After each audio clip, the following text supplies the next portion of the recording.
not going live. Here we are. We are live. Oh. This would be a bad time to freeze, wouldn't it? Remove. Yeah. So I tell you what's happening. It's saying that LinkedIn's not not. We're live now on Facebook. So hello everybody. For a while it was saying you're not linked to this account. Showing. Hi, Jane. Hi everybody. Okay, so welcome to our Random Dialogues Stand Up and Speak for Yourself event. We are live from now until 8 p.m. There are 6 of us, 6 speakers, each sharing a story or a message that we feel passionate about.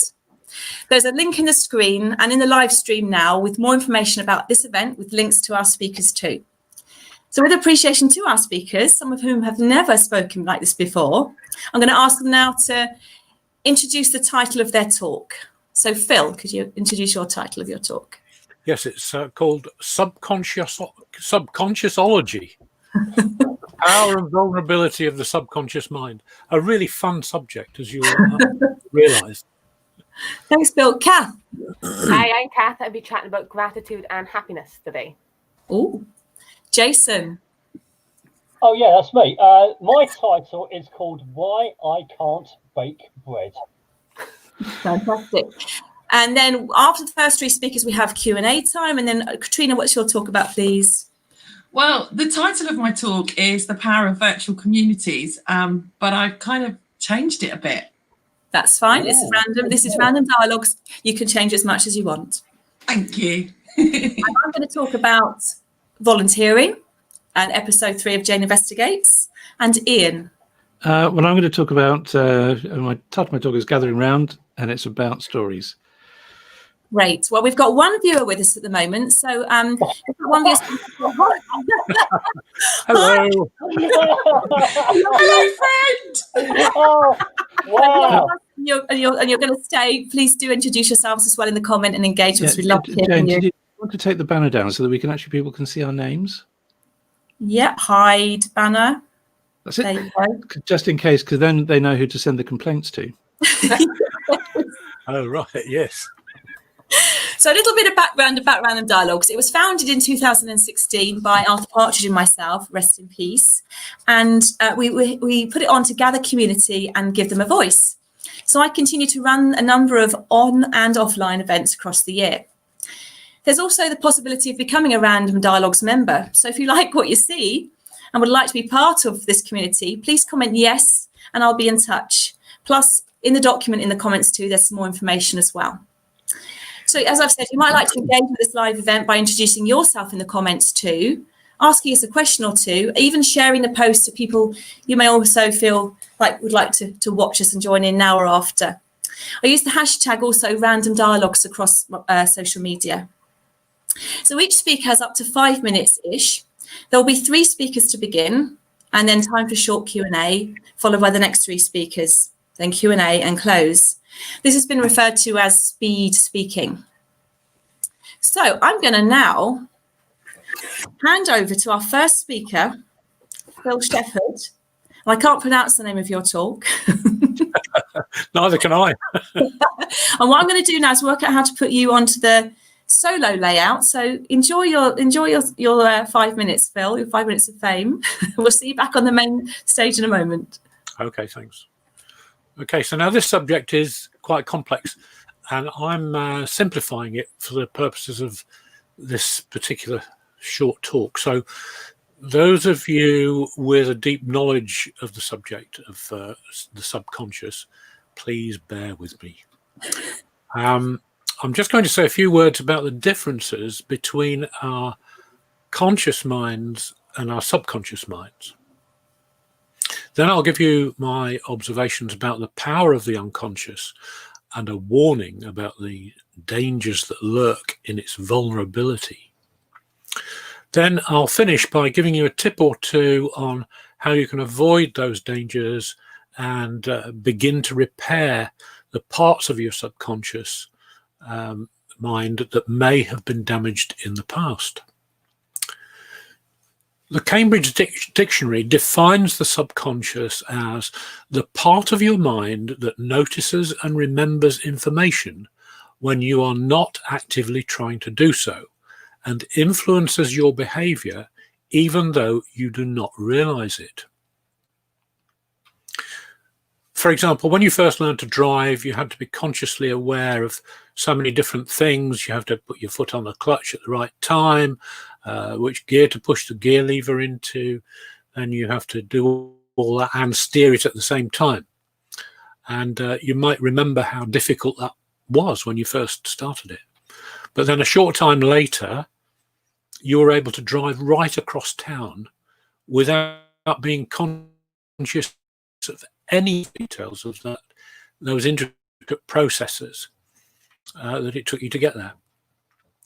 So that subconscious mind of yours is extremely clever and extraordinarily competent. It manages so much of your life for you without your conscious self knowing about it. The power in it is immense.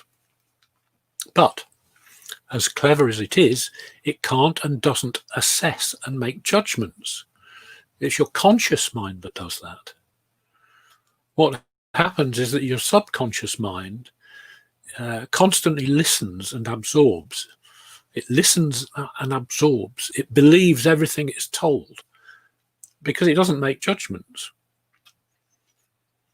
After repeatedly hearing a particular message, it begins to act on it without your subconscious mind being aware. This is why advertisers spend so much money on repeatedly getting their message into your head through repetition, through short repeated mantras. This means that all the things you've repeatedly said to yourself about yourself over many years becomes your reality. If the messages you've given yourself are positive, that's great. But it's not so great if those messages have been self-limiting and negative. The good news is that because of something called neuroplasticity, you can change the embedded self-talk results by retraining your subconscious with new life-enhancing messages that you repeat in order to create new neural pathways. The first key to making a change in your subconscious mind is to be aware that all this is going on without your conscious mind knowing about it. Become an observer of your own thoughts. Next time you're watching TV, see if you can identify the repeated messages of advertisers and politicians and observe these things as being separate from you. The second key is to recognize when your self-talk is being negative. Again, be an observer of your own thoughts. Now, how do you effectively change those neural pathways? People have successfully done this for many years, indeed for centuries, using meditation and hypnosis. I use hypnosis, which goes straight to the subconscious, to effect change. It's one of the most worthwhile endeavors you can ever take for yourself, but it can take a good degree of time and patience. However, in the last 20 years or so, something called brainwave entrainment has proved to be profoundly effective as a powerful method to make changes to that subconscious self-talk. So simply being aware of how much of your life is led by your subconscious is a first step. Recognizing what your self-talk is doing to your way of being is the second step. The third step is to take action to change those messages embedded in that subconscious mind of yours.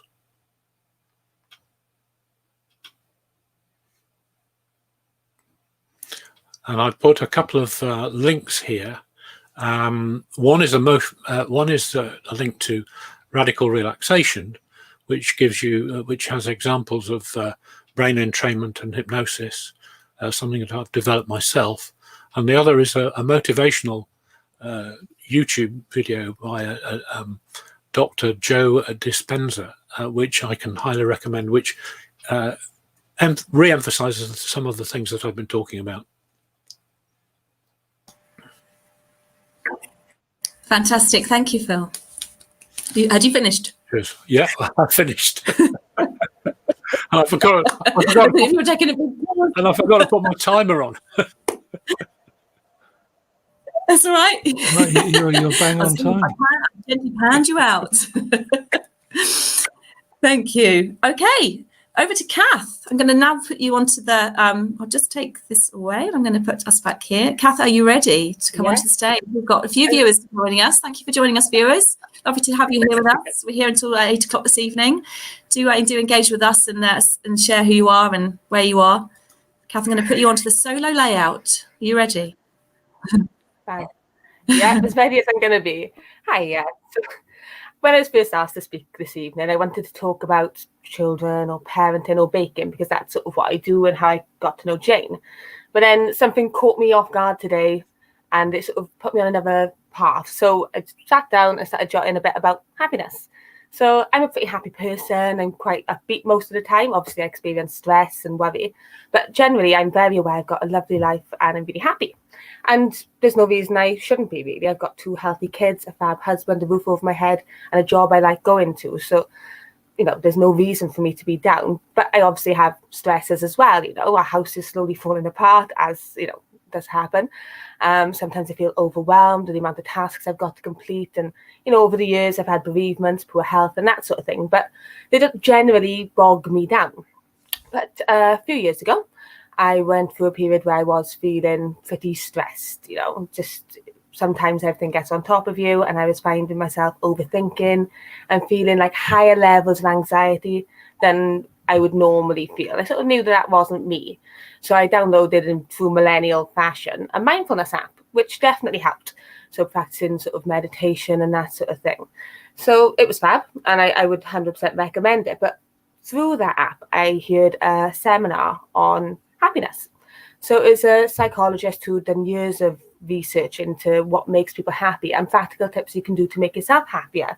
And there was lots of stuff in there, but there was one thing that really stuck with me, which I'll come on to in a bit to share the tip as well. So generally, happy people are grateful, and there's a huge link between gratitude and happiness. So you probably do know people who are a bit woe is me and they're generally down, but actually when you think of what they have in their life, there's no real reason. It's an attitude thing, and it can be changed. That attitude can improve. So one of the best ways to boost your happiness is to practice gratitude. So mindfulness is great, but practicing gratitude is really great for your mental health and your well-being. So just go back over my notes. So a lot of this psychological research sort of there's like Maslow's hierarchy of needs and that, and it sort of points towards that happiness should be circumstantial, but in every circumstance there are things to be grateful for. So we've all got times where we take what we've got for granted. It's unrealistic to be completely grateful for everything all of the time, but to practice gratitude you only really need to think of a few things every day. So one of the best ways to boost your happiness levels is to just think of 3 things, just 3 things a day that you are grateful for. So it doesn't necessarily mean, it doesn't have to do big things. Like every day you could wake up and think, I'm really grateful for a roof over my head and a job and good health, which is great. And that's great. But you're not really, it's almost like lazy gratitude. So it's to think of things that you're really grateful for by analysing your day. And at the end of the day, then looking back and thinking of 3 things that went well that day and that you're grateful for. So, for example, last night before I was going to sleep, I thought, I'm really grateful my sisters bought me some lovely flowers. And I'm so grateful my kids went to sleep by 8:30 so me and my husband could watch some telly, because that's like a big thing. And I'm also grateful that my boss in work is really understanding about a form I didn't fill in last week. So they may not seem like things to be particularly grateful for, but if we just spend a few minutes at the end of the day retracing our day and pulling the little things out, it could be, for example, the rain stopped when you took the bins out, or the favourite yogurts that you eat all the time were half price in Tesco. It doesn't have to be big things. Little things are better because it means you're looking over your day with a positive mindset. So that's like one tip, and I heard that nearly 2 years ago now, and it's really stuck with me. So I think just when I was thinking of my random dialogue, I thought, like, that's what I want to share with you guys and with anybody who may be watching, that one of the best tips for a happy mindset is gratitude, and that's how I would practice it. That's it.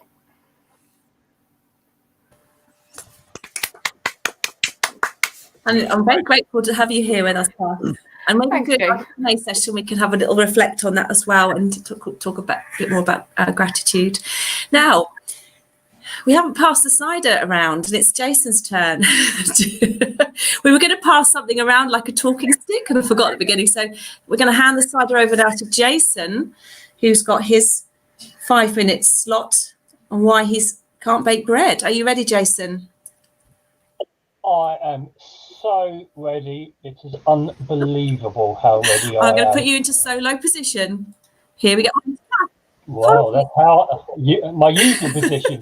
Kath, apologies. For some reason, it flicked you off, but it wasn't meant to. I didn't touch anything. You suddenly went from solo to back to the room. I thought my time was running out. It's like, wrap it up. I don't know what happened there. Right, Jason, here we go. Solo. Okay. Yeah, hi. So thank you so much. Firstly, thank you, Jane, for inviting me along to Random Dialogues. First of all, yeah, that's great. So Jane said to me, first of all, think of a title of what you would like to do. And so the first thing that came into my mind was why I can't bake bread. So that kind of stuck. To be really honest, I hadn't really thought it through. And so here I am. Why can't I bake bread? Well, I'm going to come to that very shortly in about 3.5 minutes, why I can't bake bread. I haven't planned any of this. Well, about 5 minutes ago, I thought about what I'm going to talk about. So let's bring it down a level. I decided to talk about what happens through lockdown. Yeah, that fun subject, lockdown. When lockdown happened, I kind of sat down and thought, what am I going to do? I had to close my business for the time being, my brand new business. Thank you very much, pandemic. I appreciate that. But what do I always do when I am feeling bad? And what I always do is pick up a paintbrush and paint. But I've always painted. Look, I'm not a great painter, but I can paint. I'm not the worst painter in the world, but I painted. But for some reason, I painted like an absolute maniac.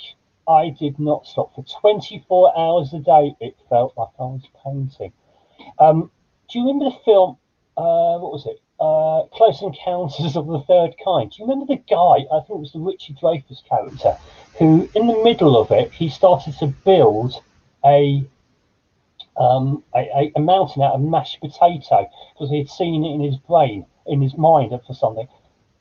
I mean, how much mashed potato would it take to do that? But that was a lot of potatoes. I was that 𝗏𝐿𝐴𝐵𝐿𝐴 character. I didn't make a mashed potato mountain because that's just crazy. But I painted a lot, and it really did get me through. It was my salvation. It settled my brain because I wasn't having a great time. I must admit, I didn't have the correct tools to look after my mental health. But I was probably quite fortunate. I was allowed to paint. I don't think it was my family were that happy about it. I was trying to homeschool at the same time. Not for me, for my son. I've done the schooling bit. I know everything. So that was okay. So it was just like so difficult. But thankfully, painting was there for me every moment. And I was doing that. And as you can quite gather, I have not planned this at all. But what I did learn from my experience of painting, and I'll say painting, is learning how to be in the moment a bit more. It allowed me to not think about the world outside. Was that a distraction? Was that a good idea? But it was the best one I was going to use, because I can't do what everybody else was doing. I can't rebuild my house or garden or anything like that. So I was doing that, and I got through it.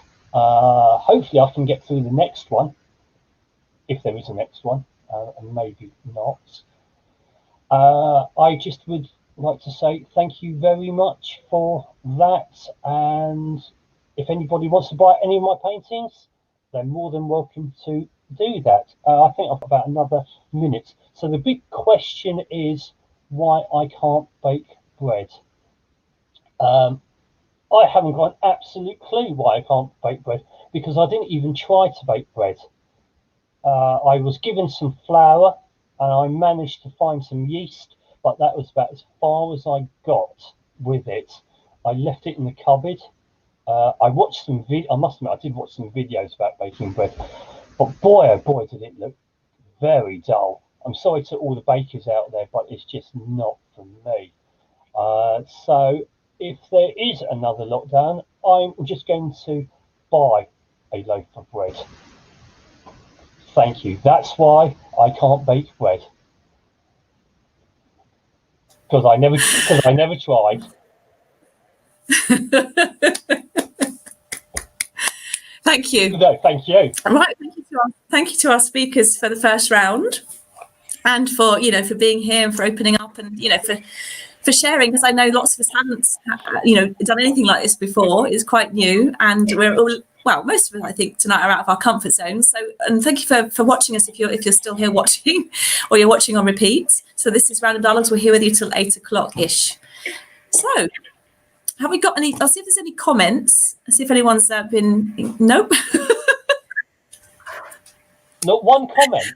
No, we've got one viewer at the moment. We've got no comment. I've written loads of stuff, so you'll be fine. I'm going to go back to the banners. So let's open it up to our slot. I've got absolutely. Yeah. Yeah, go on. Can I start? Right. First of all, Phil, the whole subconscious mind stuff I am so into. I absolutely love it. And you're right, Joe Dispenza is amazing. I've watched loads of his videos. Personal development for me is very special because I too, like Kath, had suffered with some anxieties and stresses in my life. And yeah, just understanding how your brain works really, really helps. Kath, I practice gratitude every day as well before I go to bed, so I could really relate with that. And Jason, I can't relate to you at all, mate. How can you not bake bread? I don't know why. I mean, it looks. Why would you need to bake bread? Flour, yeast, water. But what I want to know is, I want to see some of your paintings because they sound amazing. Yeah, absolutely. Sorry. The funny thing is, I've been painting all my life, and I still haven't sorted it out yet. Oh, he's got an amazing Instagram page. Listen, I've been to some galleries, and I'm not being funny, but yeah, you're right. I'm sure you're brilliant. He's got an amazing Instagram page with beautiful paintings, animal paintings, and self-portraits. He's very talented. What can I say? You're not wrong, Jake. You're not wrong. When you're right, you're right. When you're wrong, you're wrong. I've got like people making dinner in the background here. I'm glad the kids don't walk in again. Just don't come in the bedroom between this time. Like straight away. Exactly. I've been to Joe Dispenza's events. I've actually been to them live, a few of them. We used to go about 4 or 5 years ago. When I first set this up, we were going along, and we had a guy come along here called 𝗩𝐭𝗋ₛ. He was a Buddhist monk, and he came to Random Dialogues, and I used to go along to Joe Dispenza's events with him. He was very much part of this when we launched this and behind this event. He sadly passed away about 2 months ago. But I know he'd love to hear what you're all saying tonight about gratitude as well, particularly, and being appreciative. And someone's tuning. I've got no gratitude. I don't appreciate, and I'm bloody miserable. So I'm sorry, guys, it don't work for me. I like being miserable. We've got some comments now. We've got Tracy Louise saying hi. Here she is. Tracy's saying hi. Hi, Tracy Louise. Hello, Tracy. Niall saying it's wonderful. I'm not sure what's wonderful. Maybe the whole thing. Maybe us. I think you missed them. You missed the first 3 chats then. We've got Colin with us. Colin Horner, thank you. Here I am. Hi, I'm here, Jane. We've got Tracy Louise, subconscious mind is amazing. And then we've got Tracy saying, why would you need to bake bread? Oh, very funny. Oh. And somebody called Kaylee Dugdale. Hi. Is that your friend? So thank you all for being with us here this evening and for being with us. And then Kaylee saying, Catherine Mary Whittaker, you look fabulous. She washed her hair. I washed. I even brushed it as well. It's not just wash, it's washed as well. Quite the day. Can I ask Kaylee a question? Is that okay? Go on then. Yeah, she loves questions. Should I have had a beard? Should I have shaved my beard off? Yeah, he was worried about his beard. Hopefully she's still watching and will respond. It's taking 8 months to grow, so you better like it. Right, so then we've got nine people tuning in, watching us now. So shall we move on to the next? Does anyone want to comment, ask any questions before we move on? Yeah, they all missed my talk. Yeah, well, they'll see you on replay. They'll see you on replay because it's all saved and it'll be on YouTube and on the page, and we can engage with them. So you must come back and watch his talk. It was amazing. Can I just thank Kaylee? Kaylee said that she loves the beard. Oh yeah. Thank you. Well done, yeah. She's your number one fan. The only one. She can come back next week. She's all right. And we are on next month, so we're here monthly, second Wednesday of every month. So if you are watching this and you kind of think, well, actually, I could do better than this lot. Probably. It's a very, very low bar. Yeah. Yes, this should boost everyone's confidence. Yeah, This was my I first time. Can I just say, I've not done this before. I'm trying. Yeah, I think it's such a low bar. I think most of the drink is under the table. And the point is, it's not about, real people sharing real stories from, keeping it real. It's not about being a perfect speaker here this evening. And I know we are. You have been perfect, all of you, in your own perfect ways. No pressure. So, Katrina, would you like to go on the stage? Are you ready? Would I like to? Am I going to? Absolutely, but not sure if I like to. But yeah, I'll go. I'll do I've it. got the cider ready. Yeah. I'm going to sponsored by Thatcher's. Are you drinking out of the can? No, I drink out the pint glass. Oh, okay. I'm a lady, Yeah. So I've been told. All right, I'm going to put you up. Are you ready to mute everyone else? Solo layout. Here she comes. Here's Katrina. Hi, everybody. So thank you, first of all, to Jane for inviting me today. I don't really know how I'm going to follow Jason, but certainly, this is unusual for me to be live on a Facebook. I've never done this before. And that's really what I wanted to talk about. So my talk was entitled The Power of Virtual Communities, but really I'm going to share a fear with you.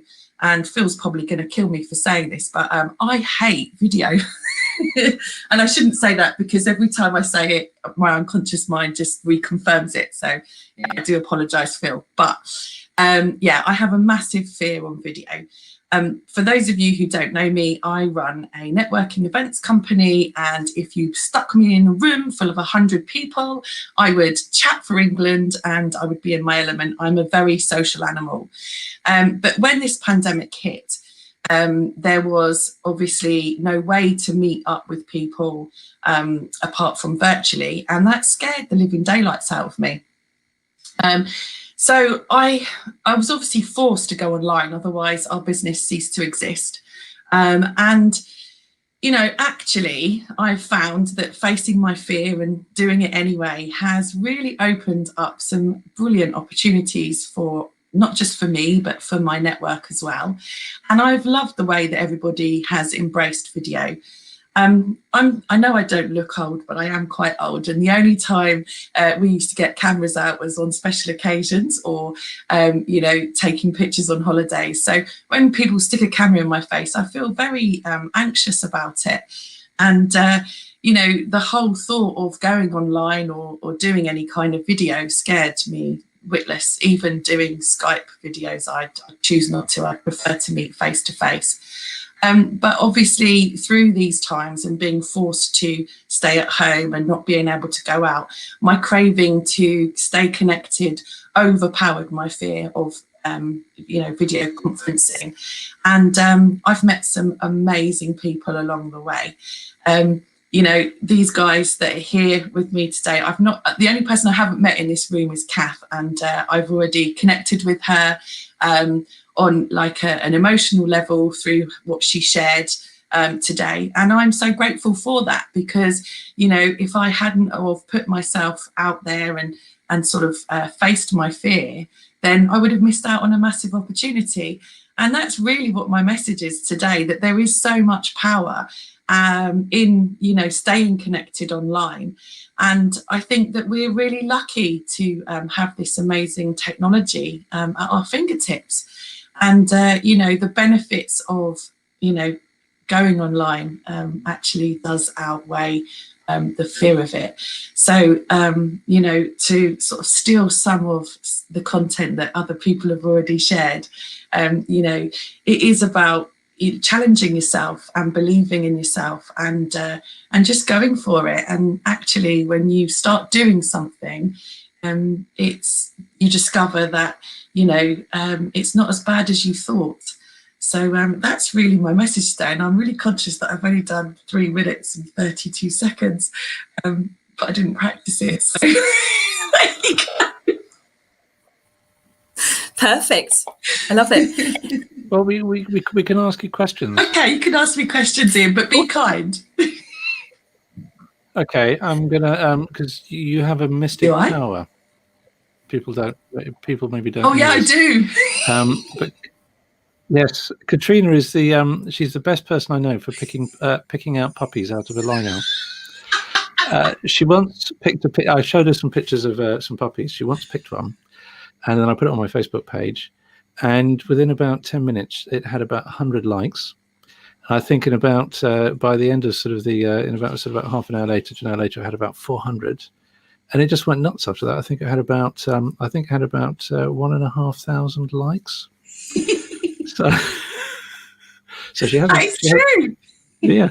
So she has a power. That was a long time ago, Ian, wasn't it? In fact, it was the first time we met. It was indeed. And I thought that's really spooky. Spooky. Yeah, so that was very random. For at the beginning, I couldn't work out how to get rid of the comments, so it took me a while then to put your name up. So it's so we got Niall's name there for a while talking about donut. Don't worry, it's fine. There's a comment here from Tracy Louise. She's part of the Buzz group, is that right? She is, yeah. She's part of Buzz in Cambridgeshire. Okay, well, thank you for being with us here, Tracy. Katrina, I would never have thought you hated being on camera. I know people don't believe me. I tell people I'm shy, but they don't believe me. No, we don't believe you. Yeah. That was good. I enjoyed that. Thank you. Oh, thank you. Great. Yes. Right, I'm going to now hand over to myself. Oh, here we go. Oh, hand with the spider. It's hard now. I'm going to try and work out how to put myself up and plus find what I'm going to talk about. So I'm going to go to solo layout. Bye, everybody. Solo layout. So I call myself Jane Investigates as well. So I have a bit of fun. Jane Investigates, and I write little episodes about investigating the weird and the wonderful. And this week, I've been writing an episode about volunteering. And I'm going to share the document in the feed so that you can see what I'm talking about as I talk. So you might be able to get this up. It's bit.ly, and then it's Jane Investigates 3 is the document with some pictures in it. And I'll just read it out. Actually, I'm going to read from it. So, when not working on Martin Baker's ejector seats, my granddad Alan designed a fruit pick, which is in the picture in the document. It looks a bit like a claw. And he subsequently made 5 more for the apple trees we used to have growing in our garden in Lyne in Surrey. My dad was advised to advertise the picker nationally, so ran adverts in the Field magazine, the Telegraph and Country Life at £9.99 including P&P. On the Monday, 7 orders arrived. On the Tuesday, 40, and on the Wednesday, the postman delivered a huge sack of 700 orders, and it didn't stop. We had endless sacks for these fruit picks. We spent the next year trying to get on top of them, enlisting the help of friends and family and working out of our green shed. My sister and I were in charge of boxing and taping, and we were 8 and 6 at the time. This was in 1979. The first year was the best. Then the idea was copied, and advertising, insurances, time, etc. became too high for it to be sustainable and profitable. In the meantime, my dad continued to work in his shop in Putney, which is about episode 7, and my mum ran a humane animal trapping sideline Plan B mail order business from home, which was also quite ahead of its time. On Saturday, my daughter and I went along to our annual pilgrimage to the Rosamond Community Garden in Guildford. It was their open day, where each year we get involved with pressing their apple harvest. And it was my daughter who spotted their red apple picker and asked whether that was the one that her great-granddad had designed, and it wasn't. However, it prompted me to write this episode. I also made a video a couple of years ago at the garden event, which includes an interview with Joanna, one of the volunteers, and I've put that into the document too. My daughter and I really love this day out. It's a special day for everyone who attends. She also adores John, one of the gentlest, kindest human beings. He's one of the volunteers there, and he's very much like her great-granddad, who she never did meet. So why am I talking about volunteering? Well, it just made me think about considering volunteering some more, and during this time that we're in now, I think volunteering might be something that people might want to sort of be considering if there's a possibility to get out and do it. So the 8 benefits I came up with and researched were people do it for all sorts of reasons. 1, to give back to the community. 2, to make a difference. 3, to learn and develop new skills. 4, to meet new people. 5, it's good for our health. There's lots of research into the benefits for our health. It can be career boosting, gives us real world experiences, and again, like tonight, making new connections. I mapped it out as well as a journey in 𝗏𝗏𝗏𝗏, and I've also put in there information more about volunteering in the Surrey area. And I've also said here, each month, I also host a number of face-to-face and virtual community events such as this one for people to gather, learn, share and have fun. So you might like to join in for 1 or 2. It's really great to have you here this evening, and thank you very much. I'm going to come back to the main hub. Great. Thank you. Very professional. Yes, very inspiring, Jane. I did read it. That was good. Yeah, It was good. that makes me feel a lot better. Two things I liked about this. Well, 3 things I liked about the story. It was a good story, but also it reminds me of Martin Baker, the guy that used to do the Martin Baker seats in the Hawk and the Harrier. He sat sort of on the desk just over the aisle from where I used to sit. Yes. And he used to do he used to sort of make sure the Martin Baker ejector seats were fit in the aircraft and all the rest of it. And he also used the other one was. He was in charge of sort of the design of that, and the other one was he used to also do the smoke, make sure the smoke was fitted on, the smoke system for the red arrows, which is just coloured diesel. Wow! So you have a little nozzle at the back, and as they rush around the sky, you just pull different levers, and you have different colour smoke, and it's just literally dyed diesel that just vaporizes when it hits the air, and it has the smoke trail. But he sat next to me. The other thing I like about the picture, well, the apple pickers are fantastic, and I wish I had one the weekend when I was picking apples because I couldn't reach it. Was the banana in the I think your sister in the shop. Yeah, they used to have a joke called "Have a Banana," and I think that was the joke that was going on in that picture with her in Putney. Yeah, you've got some dungarees and a banana at the ready. Yeah, they used to have a joke about having a banana. Anyway, thank you, Ian. So now it's your 5 minutes, and I'm going to put you into the solo into the solo heat. I'll eject you into the solo layout. Are you ready? I am as ready as I'm going to be. Okay. Are we ready? Yeah, I was going to talk about because my talk is about gather roundabout stories, and I was going to talk about tell you about a murder story that I wrote a long time ago, but I decided not to. My two in-house lawyers, my wife and my son, said it was just not a smart thing to do.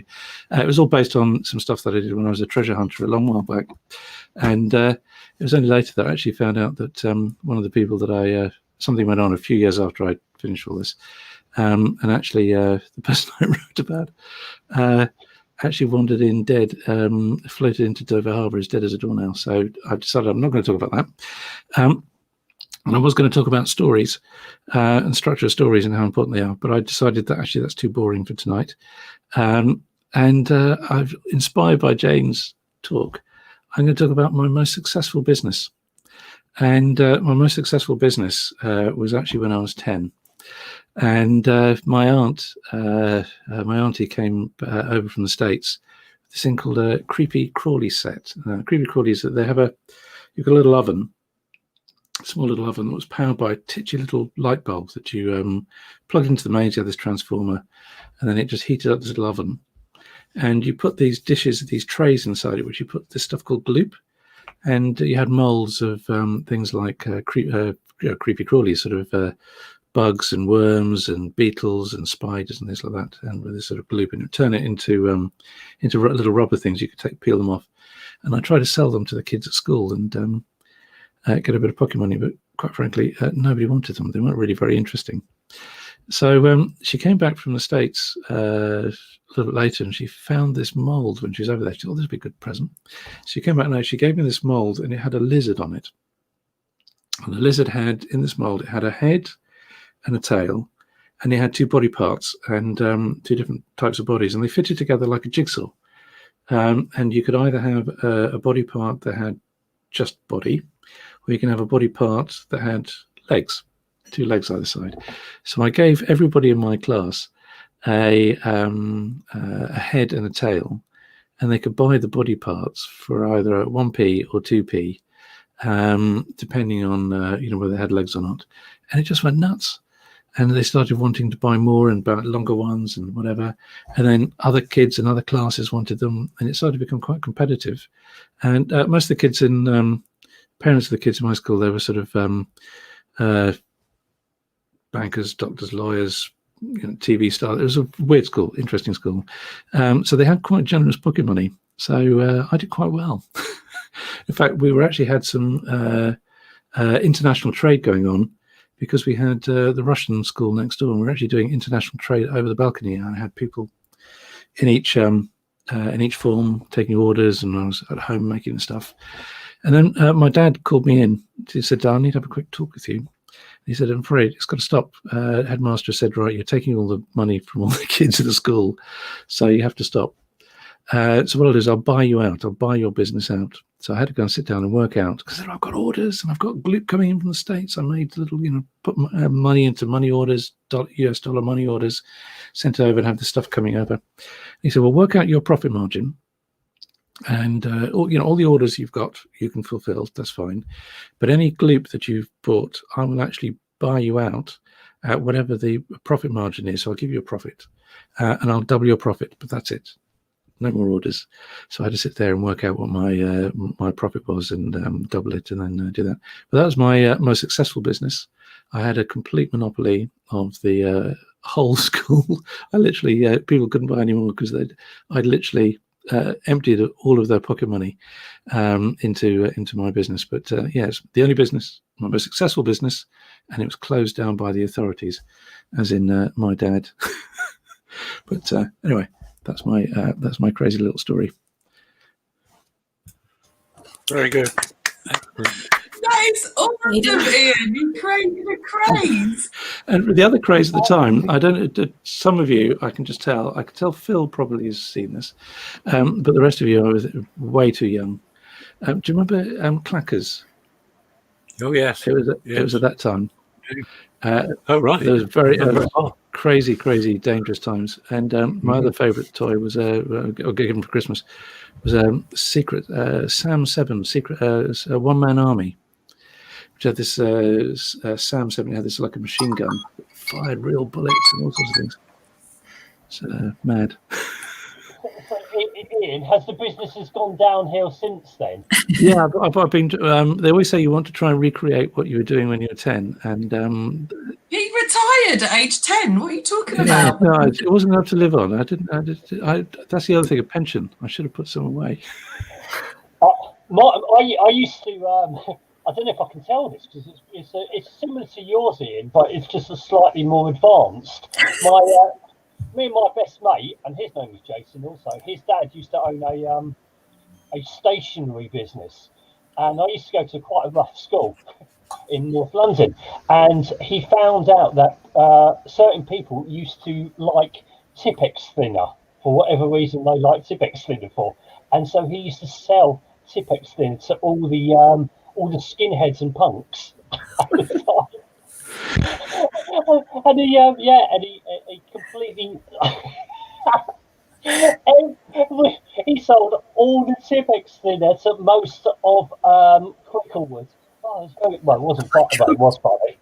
Yeah, so all these punks were sitting around sniffing glue and Tippex thinner because of my best mate.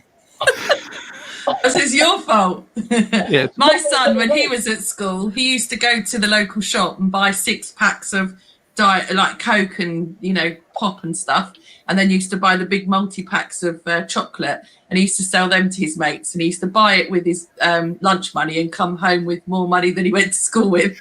My mate used to steal them, then sell them. Yeah. I invented a game. I invented a game once at school, which was I'd be about 10 years old, something like that, and it was where a bit like Conkers. I mean, you played it with lollipop sticks. You know, the long flat lollipop sticks. So one kid would hold the stick, and then the other kid would have to break it with the edge of another lollipop stick. Stingy. And then what I did was I gathered up in the summer holidays as many lollipop sticks as I could and bundled them into 10s, and then I introduced the game to the senior school when I moved there, and then I had all these lollipop sticks that people would buy bundles of in order to play the game. So that's real marketing. You're creating a demand that only you can fill. Exactly. Yeah, I had a monopoly. It was good. Mm. So we've got 5. We did have 8 viewers. It's gone down to 5. I think it's all of our illegal activity that's been. But thank you to the viewers for being here and being with us throughout. It seems we'd love, if you haven't said hi or commented, please do. We'd love to see who's with us this evening, which is bringing us really towards the end. And I'd like to go back actually to Catherine's point about gratitude, and ask if anyone if whoever's watching, if they wanted to share something about gratitude and maybe something they might be grateful for right now, in the comments. And I was going to just go around now to everyone to wrap up, to ask, for a couple of words for this evening, and maybe what you're feeling grateful for today or at the moment in your life. I'm going to go around each speaker and in order where we started, really. So Phil. Well, I'm just grateful to be alive. I think. No, seriously, I am. I mean, I'm just grateful because I had a heart attack about how long? 15 years ago now, and so I'm kind of on bonus time. But so I'm not fazed by anything anymore. Wow. Thank you, Phil. Kath. Sure, I like to say, I think Katrina's just practicing gratitude. But through the pandemic, I'm actually really grateful for the extra time I've had with my kids. And even though, they do wind you up, don't they, and they're nagging sometimes, actually, I'll never have that time back with them again. They're both in full-time school again now. And we had a lovely 6 months of time. And there's just not enough of it, really. There's not, you're saying about bonus time, Phil, but I feel it just seems to go so fast, just life. And I'm so grateful that we did have that time, There's some positives come from it. Jason's like, no, absolutely not. Kath, I need to add something to what I said before. I'm really grateful for being in lockdown in lockdown for 6 months whilst I was visiting my family in Australia. So I was able to spend 6 months with my family who I never really see. So that was really, really great. And you met some interesting wildlife over there. I met some very interesting wildlife. A Komodo dragon, various other things, bits and pieces. And a very affectionate tiger. Oh yes, you met the tiger. Yes, our mascot. Yes. Jason, what are you not grateful for? How long have you got? No, I'm just grateful that this is finished. I can go home now.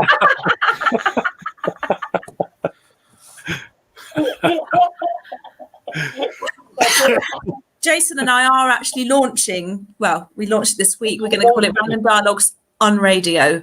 So we're going to do a little radio show each week on here and bring guests on as well.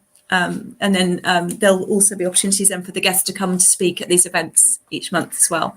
Is that on radio, you said? On radio. We've called it the Random Dialogues on Radio show. On radio. Because we don't have to do a radio show. So we thought we'd do it on here and then we'd get direction for a radio show in the future. Yeah, I'm in talks with Radio 1 at the moment. There's a big possibility, Jane, that you and I could be on the breakfast show in a couple of months. I thought so. I knew it. Yeah, that's it. Is that in talks with a complaint line? Yeah. Yeah. Please leave your message after the beep. Beep. And over to Katrina. We've finished with you now, Jason. Katrina. How do you follow Jason? I mean, that was really cruel. I am really grateful for this opportunity because it has enabled me to embrace my fears and face them and get on with it. And I've had a really good time and I'm grateful for the belly laughs that you lot have given me tonight. So thank you. I'm also grateful that I don't think I made an ass of myself, so that's good too. No, yeah, Jason. We've actually got the pre-roll, so we can show that later. Yeah. So Katrina, you love video now, do you? No, I wouldn't say I love it, but you know, we're making friends. Let's put it that way. So are you going to release that other video then? You know what I mean? We were going to talk about that tonight.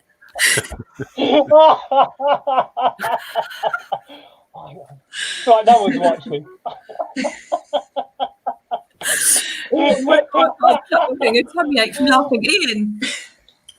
Yes, well, I'm going to echo Phil because, but I'm actually very grateful that my wife is still alive because she had to have an operation recently and difficult operation during lockdown, but that went well. But it was actually 6 weeks later that suddenly she became very breathless, and very lucky that she got her in to be seen because she turned out that she actually developed 2 massive blood clots on her lungs, and if we'd left it any longer, she may not have made it. And in fact, it was only that she had a very strong heart before she started it that she actually made it. She was back in she was in acute care for 11 days while they actually helped to sort things out. So it's going to take a long time to come back. So it's been as Phil found out, you know, you can't take anything for granted, and you have to take every day as it comes because things can be quite suddenly change very suddenly. And I'm also going to echo Kath's thoughts about having your kids at home. As a lockdown has, you know, my 2 boys are working here. The only thing is that at 20, you know, late 20s, you can't send them to school, but they still empty the fridge at the same rate. And the arguments are fun. And so, Jane, what are you grateful for? Because I want to make sure that we don't skip you. I'm very, very grateful for everybody here this evening. I've had some wonderful interactions with you this week. Before the event as well. I think this really is, you know, I think it is a real bonding experience, and I want it to be a fun experience with people. So the event won't end here. We can connect after this, like this again, and have a kind of a debrief as well, and in our community, in our Facebook group as well. And I'm just grateful that, you know, it's been 2016 we launched Random Dialogues, and we were doing stuff in pubs and around, and it's been something that's grown very slowly but very organically, and I feel very connected and grateful for the platform. And for our audience tonight as well. Thank you for being here with us, and we will interact with your comments after or ongoing. So I know some of you have commented and haven't necessarily answered everything this evening or engaged with you all. So we'd love to hopefully come back to this thread on the Facebook page. Do you have the link? Maybe you could push the link up so that people can. Do you have a link for the banner for the link? Let's have a look again at the banners. I've got show here. Yeah, there we go. So that's where you'll find out everything about Random Dialogues and what it's all about, and all the relevant links, and the speakers tonight are all in there, and you can find out who they are, where they are, and also previous month's speakers and their talks as well. So thank you everybody for being here with us this evening. I'm going to sign off. We'll end the broadcast in a moment, but we'll be back in the studio together. But we'll say goodbye to the 4 people that are watching us now. Anyone who watched. Thank you, friends. Thank you. Thank you, fans. Thanks for everything.